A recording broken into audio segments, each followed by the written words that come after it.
안녕하세요, 놀당입니다. 여러분들 오늘 하루는 또 즐거우셨는지 모르겠네요.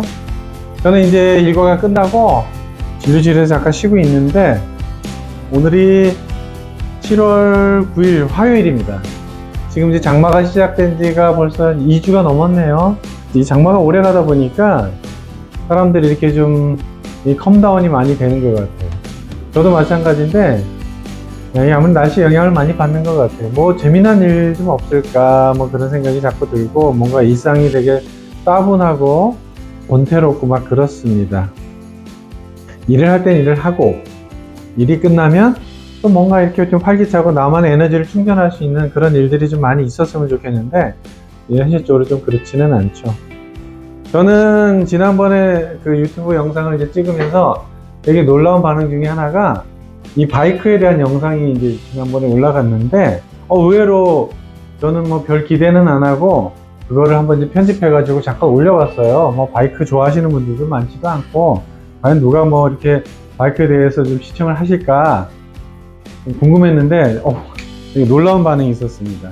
50대 60대 사이에 남자들이 굉장히 좋아하는 그런 내용이었구나, 바이크라는 게. 그런 걸 좀 알게 되었습니다. 저도 바이크를 입문하게 된 게 이제 그렇죠. 거의 50대 들어오면서부터 처음 입문해가지고 이제 지금까지 타고 있는데 이 바이크라는 것을 이제 여러분들에게 어떻게 뭐 좀 설명드리면 좋을까 고민을 참 많이 했어요. 왜냐면 바이크라는 게 입문할 때 보게 되면은 고민거리에 빠지게 되거든요. 그 중에 하나가 바이크가 위험하다는 거거든요.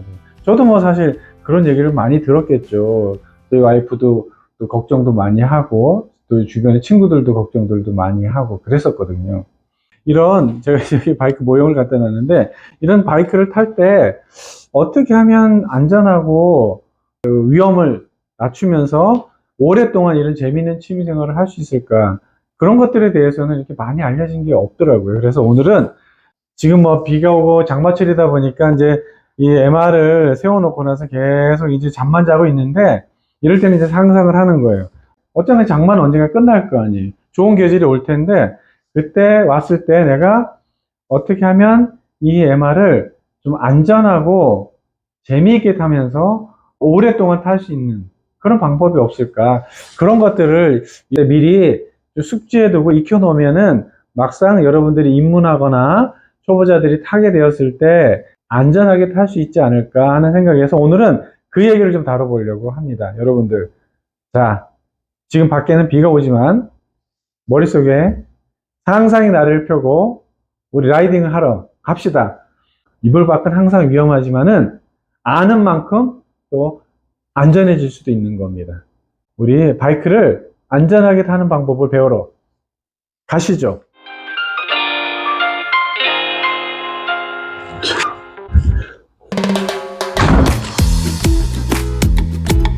짠!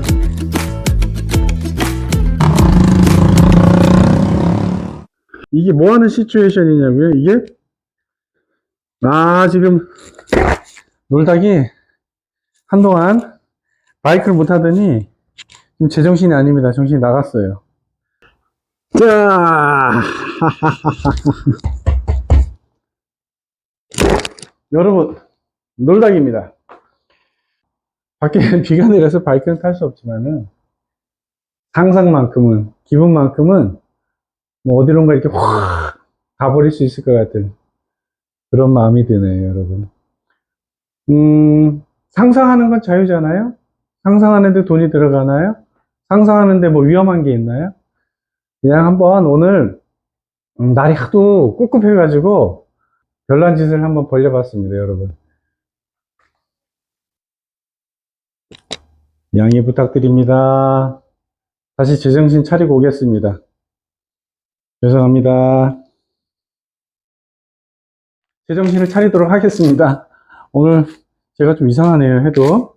날이 꿉꿉하고 비가 막 오더니 애가 좀 이상해졌어요. 자, 제정신 차리고, 자, 아우 덥다. 여러분, 이게 작은 소품만으로도 이렇게 또 기분이 확 달라지기도 합니다. 이게 뭐냐면 이게 두건이라는 건데 이게 이렇게 딱 쓰면 또 기분이 그냥 쫙 하고 되거든요. 장갑. 자, 오늘 제가 사실은 뭐 좀 약간 정신 나간 짓을 뭐 왜 이러지 얘기를 하는데, 그 바이크 입문했을 때 많이 받던 질문이 있어요. 내과 의사가 돼가지고 환자들 저 아픈 거 안 아프게 해주고 건강 관리 해줘야 될 사람이 지가 나서가지고 그렇게 위험한 거 찾아다니면서 그 위험한 짓을 하고 다니면 그게 되겠냐? 야, 네가 그거 할 수 있겠냐? 그 위험한데 어떻게 하려고 그래? 너 뭐 보험 많이 들어놨냐? 뭐 그 얘기도 듣기도 했었고. 하지만 한 2, 3천 가까이 이제 라이딩을 했으니까 지금 8년 차예요. 가장 안전하게 바이크를 탈 수 있는 좋은 방법이 있지는 않을까. 너도 그렇게 할리 오래 탔으면 나름대로 경험치가 있으니까 그런 것들을 한번 얘기해 보면 어떻겠느냐 라는 그런 생각에 이르러서 오늘 제가 그 얘기를 좀 해보려고 해요. 안전하게 타는 방법 10개명 제가 나름대로 정해봤습니다. 첫 번째, 신호등을 믿지 마라. 응? 신호등을 믿지 마라. 이게 뭔 얘기냐고요? 바이크가 사고가 나는 크게 두 가지 장소가 있다고 그래요. 첫 번째가 교차로, 두 번째가 커브길이거든요. 바이크가 차량과 부딪히는 사고가 일어났을 때 가장 많이 일어나는 곳이 교차로고요. 교차로 사고의 대부분이 대형 사고가 많이 생겨요. 심지어 뭐 인명이 위험에 빠지는 그런 정도의 사고도 많이 생기거든요. 초록 신호를 보더라도 반드시 좌우를 꼭 확인하고 진입을 해라는 거예요. 즉 라이딩을 하고 가다가 좌우를 확인하는 것만으로도 주변에 어떤 위험한 것들이 이 교차로 내에 신호를 지키지 않고 진입하고 있는지 안 하는지 금방 감지를 할 수가 있거든요. 그거 파악하는데 0점 매치면 돼요. 이렇게 착착 이렇게 하면 금방 확인이 되거든요. 그래서 교차로에 진입할 때는 반드시 엑셀을 풀고 그 다음에 그 브레이크를 이렇게 살짝 손을 얹은 상태에서 언제든지 제동을 할 수 있는 준비를 한 상태에서 교차로에 진입하는 것이 첫 번째 제가 바이크 탈 때 가장 강조해서 드리는 말씀 중에 하나가 됩니다. 요거를 연습만 자꾸 하시면 돼요. 그냥 신호등만 보고 가시면 안 된다는 거예요. 그 다음에 이제 바이크가 많이 그 사고가 나는 곳 중에 하나가 이렇게 휘어 있는 길, 커브길인데, 커브길의 경우에는 주로 나타나는 이제 사고가 단독사인 경우가 많아요. 하나는 이제 슬립, 또 하나는 도로 이탈, 중앙선 침범, 크게 이렇게 세 가지가 나누는데, 커브길에 대해서는 사실 답은 없어요. 내가 이 바이크의 성능과 나의 실력이 충분히 내 스스로 인지되기 전까지는 무조건 커브길에서는 천천히 주행하는 것이 답이다. 속도를 줄이는 것이 답이다라고 생각을 합니다. 특히나 커브길에서 블라인드 커브가 있거든요. 즉 이게 커브가 돌아갔을 때 이 커브가 어느 정도의 깊이로 돌아가는지를 보이지 않는, 가늠할 수 없는 경우의 커브길에서는 더더군다나 조심하셔야 된다는 거. 속도를 줄이고 주의할 점, 교차로에서 신호등 꼭 확인하면서 좌우를 확인하는 습관을 가지자. 커브길에서는 속도를 줄이는 것이 유일한 답이다. 특히나 블라인드 코스에서는 차선이 넘거나 과속이 되지 않도록 천천히 주행하는 게 더더욱 중요하다는 걸 강조를 드리겠습니다. 자, 두 번째. 최대 제동법을 충분히 연습해 두자입니다. 제가 운전하는 걸 되게 좋아하기 때문에 BMW 드라이빙 스쿨, 뭐 벤츠의 AMG 드라이빙 스쿨, 포르쉐의 드라이빙 스쿨을 요 세 군데를 다 등록을 해가지고 트랙에서 이 차량이 가지는 한계라든지 차량이 가진 특성을 체험하게 해주는 프로그램이 있거든요. 다 공통적으로 가면은 첫 번째로 배우는 게 뭔지 아세요, 여러분들? 첫 번째가 브레이킹 하는 것부터 가르쳐요. 급 가속 후에 최대 제동이 익숙해질 때까지 반복적으로 그 훈련만 계속 시키는 거예요. 페달이 부서지도록, 타이어가 찢어지도록 강하고 세게 밟아라. 대부분의 운전자들이 브레이크 페달을 그냥 있는 힘껏 정말 넘어갈 때 힘까지 밟아본 경험을 가지고 있지 않거든요. 사고에 관한 연구에서 대다수의 운전자들이 한 번도 최대 제동을 해본 경험이 없기 때문에 어떤 사고가 임박해가지고 위험한 상황이 있을 때 충분한 제동력을 끌어내지 못하는 상태에서 하면서 쿵 박는 그런 경우가 굉장히 많이 있다라는 그런 연구 보고가 있거든요. 한 땡땡이 변호사가 하는 뭐 몇 대 몇 프로그램에도 보면은 시각적으로 인지를 했음에도 불구하고 그냥 하면서 빵 하고 박는, 하면서 이탈하는 그런 장면들을 꽤 많이 보게 되는데, 운전자가 반사적으로 최대 제동으로 브레이킹을 했으면 사고를 피할 수도 있고, 또 충격한다 하더라도 물리적인 충격량을 굉장히 줄일 수 있는, 사고 피해를 줄일 수 있는 그런 경우가 굉장히 많다라는 겁니다. 제가 교육을 받을 때도 그런 얘기를 굉장히 많이 들었어요. 대다수 운전자들은 거기에 익숙하지 않다라는 거. 근데 그게 바이크도 똑같아요. 바이크는 더 연습을 하셔야 돼요.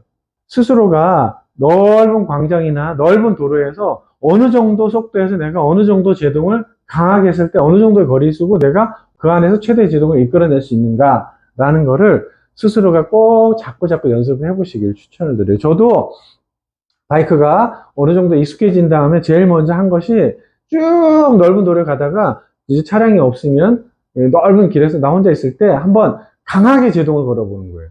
강하게 탁 제동했을 때 바이크가 어떻게 서지는가, 얼마나 밀려나가는가 그런 걸 테스트해 보는데 다행스러운 거는 대다수의 바이크들이 요새는 그 자세 제어 장치들이 다 달려 있거든요. 그래서 강하게 제동을 할 때 중심을 잃어서 막 넘어지거나 슬립이 심하게 일어나거나 그러진 않는다는 거예요. 이 바이크의 최대 제동력을 충분히 연습해 두자. 여기까지가 제가 두 번째 드리고 싶은 말씀입니다. 세 번째 중요한 것, 바로 라이더는 버스 또는 트럭 사이에 들어가지 마라. 이걸 꼭 지켜주셨으면 좋겠습니다. 이제 버스나 트럭 같은 경우에는 그 움직임 자체가 굉장히 둔하거든요. 그리고 사각지대가 굉장히 많죠. 반면에 바이크 같은 경우에는 되게 움직임이 되게 민첩한 편이에요. 트럭이나 버스 사이에 끼게 되면 버스 운전자는 이 바이크가 어떤 행동을 할지 되게 불안해지게 되거든요. 그리고 짐이나 승객들을 많이 태우고 있기 때문에 돌발적인 상황이 생겼을 때 운전자분이 긴급하게 대처를 할 수가 없고 경우에 따라서는 사각지대에 들어가게 되면 인지를 못하는 경우도 생기거든요. 그래서 이 바이크는 가능하면 버스나 트럭 사이는 들어가지 않는 걸 원칙으로 하셔야 됩니다. 가급적 충분히 거리를 둬서 뒤에 후미에 붙어서 가거나 아니면 즉시 추월을 해서 앞으로 쭉 빼고 나가가지고 내 뒤에 트럭이나 바이크가 따라오는 상황을 만들지 않게 하시라는 것을 세 번째 중요하게 강조를 드립니다. 만약에 어쩔 수 없이 시내 같은 경우가 이제 있잖아요. 그럴 때는 뭐 버스나 트럭의 앞에서 차량 사이 대열에 끼는 경우가 있을 수도 있거든요. 그럴 때는 여러분들이 꼭 기억을 해 두셔야 될 게 운전자하고 아이 컨택을 하셔야 된다는 거예요.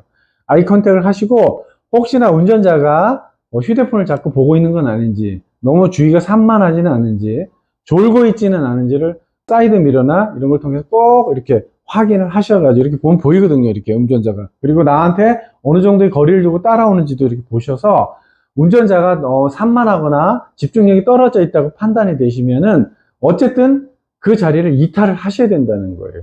특히 트럭의 밑에 들어가게 되면은 시야가 트럭 같은 거 높이 있기 때문에 바이크를 인지하지 못하는 경우가 있다는 말이에요. 그리고 이 사이드 같은 경우에도 워낙 높기 때문에 들어가 버리면 몰라요. 그래서 여러분들 바이크를 타실 때 내 주변에 대형차, 특히 트럭이나 버스 같은 게 있는 건지 꼭 확인하시고 그 자리를 가능하면 이탈하시기를 강조해서 말씀을 드리겠습니다.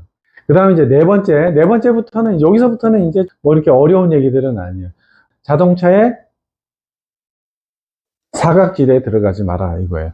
이렇게 만약에 이제 이런 트럭이 있잖아요. 그러면은 트럭이 있을 때 이 바이크가 나도 모르게 대열을 따라서 이렇게 쭉 주행을 할 때가 있거든요.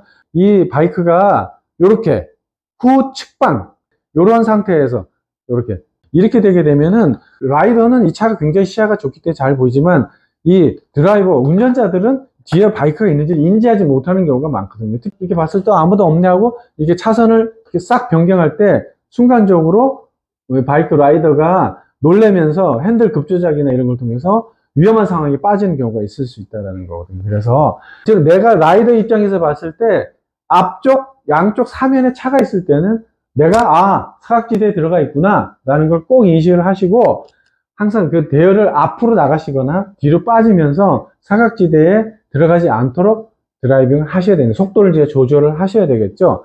요새 나오는 차들은 이렇게 사이드 미러에 이렇게 보면은 후측방 경고 장치라는 것이 이제 달려 있기 때문에 내가 사각지대에 들어가면 이 후측방 경보 장치에서 드라이버 운전자에게 그 사각지대에 뭐가 들어와 있다는 걸 이제 알려주는 그런 기능이 있는데 요거는 라이딩이 주행하다 보면 이 사이드 미러에 이렇게 경고등이 들어와요. 그럼 그걸 보고서 아 내가 들어가 있구나라고 인식을 하게 되고 운전자도 알게 되거든요. 근데 이제 예전에 나온 차들은 이 후측방 경고등이 사이드 미러에 경고등이 들어오지 않는 차들이 있어요.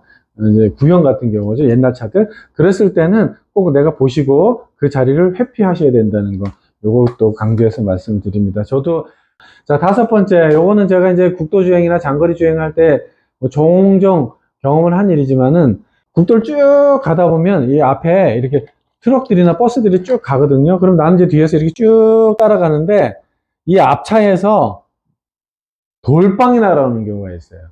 돌방이 이게 탁탁탁탁 치면서 이제 헬멧 이쪽에 튀는데 요것도 가능하면 조심하면 좋겠다. 특히나 대형 트럭 같은 경우에 짐을 적재함에다 많이 싣고 갔을 경우에는 타이어가 바닥 쪽에 압력을 그 무게중이 많이 누르기 때문에 바닥에 있는 잔 돌들을 타이어가 찍어서 뒤로 날리는 경우가 생긴단 말이에요.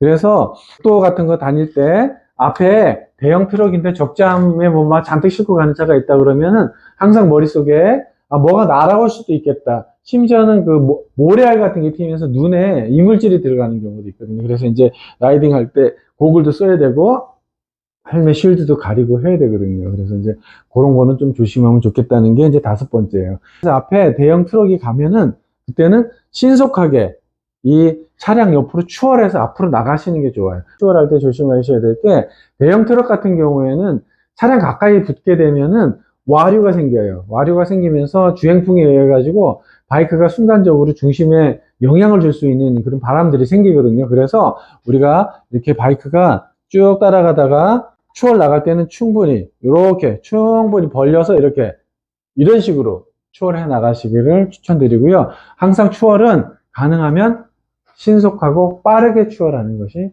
좋겠다. 바이크를 안전하게 타기 위해서는 내 앞에 어떤 차량들이 같이 이 도로를 대열을 맞춰 주행하고 있는가를 파악하는 게 되게 중요하다는 거. 여섯 번째는 요것도 연습이 좀 필요한 부분인데 경적음 또는 전조등 이런 것들을 이게 적극적으로 내가 위험에 처했을 때 상대편에게 알려줄 수 있는 것들 연습하지 않는 경우가 있어요. 생각하기도 전에 손가락 버튼이 딱 가서 작동시킬 수 있게끔 연습을 자꾸 숙달을 하거든요. 이 바이크는 차량하고 다르게 그 핸들이라고 하잖아요. 핸들에 경적 버튼이 있지가 않아요. 차량 같은 경우 이렇게 가다가 뭐 위험하다 그러면 바로 누르면 소리가 나지만 바이크는 이게 버튼으로 되어 있거든요. 그리고 이 버튼이 바이크 회사마다 또 위치가 막 다 달라요. 작동법도 다르고. 그래서 내가 타는 바이크가 있으면은 항상 경적 버튼, 또 전조등 버튼, 이것이 어디에 있는가를 상향등 버튼이죠. 숙지를 하셔가지고 내가 위험하다, 상대편에게 나의 존재를 알려야 되겠다 생각했을 때는 이 경적음 또는 전조등 상향등을 적극적으로 활용해서 그 위험을 상대편에게 알릴 수 있는 준비를 하셔야 된다는 걸 또 강조를 드립니다. 할리 데이비슨 같은 경우는 즉 아메리칸 바이크는 법적으로 이 상향등, 전조등을 시동을 걸면 무조건 전조등이 들어오게 되어 있고요. 아예 전조등을 끄는 버튼 자체가 없어요. 못 만들게 되어 있어요. 그래서 항상 이제 전조등이 켜져 있기는 하거든요. 근데 이제 그렇다 하더라도 상향등 정도는 조작할 수 있는 버튼을 좀 숙지해야 되고, 특히나 경적 버튼이 누르기가 굉장히 불편한 곳에 가 있거든요. 근데 이거를 순간적으로 이렇게 딱 누를 수 있게. 그러면 그 경적음을 눌러주는 것만으로도 내가 위험에 처해질 수 있는 상황을 좀 미리 예방할 수 있는 그런 효과가 있다. 그래서 경적음 버튼, 전조등, 특히 상향등 버튼을 평상시에 자꾸 연습해 두시는 게 좋겠다. 조건 반사적으로 작동시킬 수 있는 준비를 연습해 두시라 라는 것을 여섯 번째 중요한 사항으로 말씀을 드리겠습니다. 자, 일곱 번째 다 왔어요. 이 할리 데이비슨 구조적으로 이 바이크의 그 엔진 특성상 이 V-트윈 엔진이죠.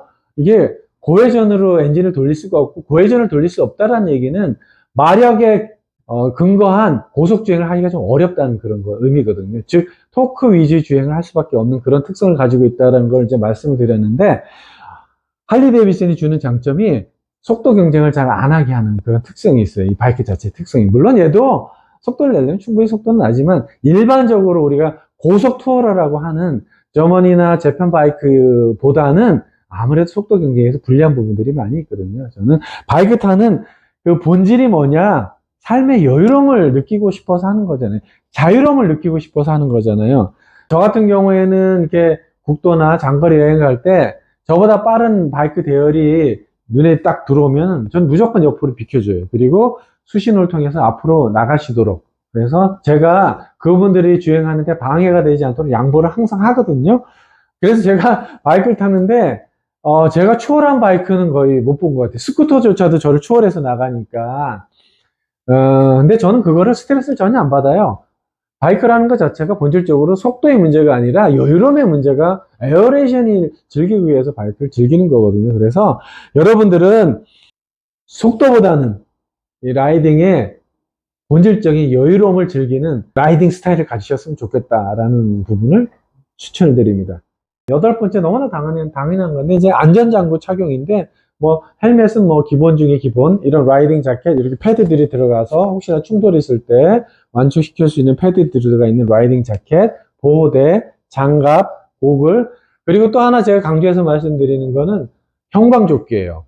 차량과 바이크 사고에 대다수가, 제가 알기로 정확하게 기억은 안 나지만 70 내지 % 내외가, 운전자들이 바이크를 인지하지 못하는 상태에서 충돌이 일어났다는 거죠. 왜 인지를 못했는가 보면은 여러 가지가 이유가 있는데, 첫 번째 바이크의 그 밀접한 기동성, 그다음에 운전자들의 사각지대, 그다음에 그 속도의 차이, 뭐 이런 것들 때문에 이제 인지를 못한다고 하는데, 그래서 바이크의 안전을 높이기 위해서 꼭 필요한 거는 나의 존재를 주변에 인식시키도록 하는 그런 안전장치, 안전조치가 굉장히 중요하다고 얘기를 많이 하더라고요. 거기서 나온 것 중. 그 가운데 저는 뭐 제일 중요한 것 중에 하나가 또 형광조끼라고 생각합니다. 특히나 일몰 이후에 라이딩을 할 때 형광조끼를 입었을 때와 형광조끼를 입지 않았을 때는 엄청나게 시인성이라고 할까요? 차이가 많이 납니다. 대부분의 그 라이딩 자켓들이 가죽으로 되어 있거나 대부분의 어두운 색깔들이 많아요. 그런데 그때 그 위에 형광조끼라고 그러지. 바이크도 그게 있단 말이에요. 그걸 입었을 때 그 시인성 차이가 제가 볼 때는 10배 이상 차이 나는 것 같아요. 가능한 한 그 안전장구는 기본적으로 다 꼭 챙기시되 형광조끼 하나 정도는 꼭 라이딩 자켓을 위에 형광조끼를 입으셔가지고 멀리서 나이가 금방 인지되도록 하는 그런 것들도 안전운전에 굉장히 중요한 팁이다. 안전장구를 착용하되 형광조끼 정도는 필수적으로 준비하고 다니자 말씀드리겠습니다. 자, 아홉 번째 다 왔습니다. 이건 뭐 너무나 당연한 건데 제가 꼭 지키는 것 중에 하나예요. 또 바이크라는 것이 재미있고 아주 뭐 정말 그 에너지가 넘치는 취미이긴 한데 고도의 집중력을 필요로 하는 취미라는 것도 맞습니다. 1시간 이상 라이딩을 주행을 하게 되면은 사실 집중력이 좀 떨어져요. 바이크는 집중력이 떨어졌을 때 사고 위험성이 굉장히 높아지거든요. 그래서 그 집중력을 잘 유지하는 게 되게 중요해요. 사물을 잘 인지해가지고 내가 가장 안전한 위치에서 안전한 속도로 주행을 할 수 있는 그런 환경을 내가 판단을 할 수 있어야 되거든요. 근데 1시간 이상 바람을 계속 맞으면서 주행을 하다 보면 그 소음이나 바람, 햇볕, 온도 이런 것들 때문에 쉽게 피로감이 빠지게 됩니다. 그래서 1시간 주행하고 10분에서 20분 정도는 쉬었다 가는 것, 이걸 꼭 강조를 해서 말씀드립니다. 라이딩에 초보적으로 입문하신 분들은 꼭 기억을 해 두십시오. 1시간 주행, 10분 휴식 타임, 이거 기억해 주시길 강조드립니다. 그리고 이제 그럴 때 바이크 상태도 점검해보고 정비 있잖아요. 장비 같은 것도 하시고, 그리고 또 출발하시고 하면 또 느낌이 확 달라요. 또 집중이 확 높아져서 또 가고. 이렇게 하시면은 즐겁고 안전한 주행을 하실 수 있을 거라고 믿습니다. 자, 10번째, 마지막입니다. MR을 아껴주랍니다. 일단 아끼는 차가 있다. 그러면 이거를 아끼는 차를 세차도 자주 해주고, 광택도 내주고, 청소도 깨끗하게 해주면 왠지 모르게 그 차를 탔을 때 내가 여유로움이 생겼다. 아, 그래, 들어와. 내 양보 다 해줄게. 아, 괜찮아. 먼저 가세요 하면서 여유로운 마음이 생기거든요. 이게 인지상정이라고 저는 생각합니다. 바이크도 똑같아요.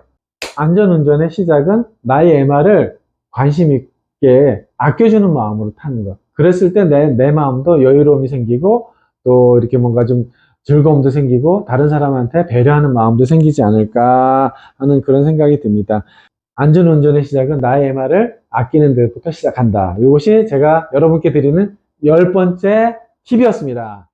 여러분, 제 나름대로 만든 10계명이라고 할까요?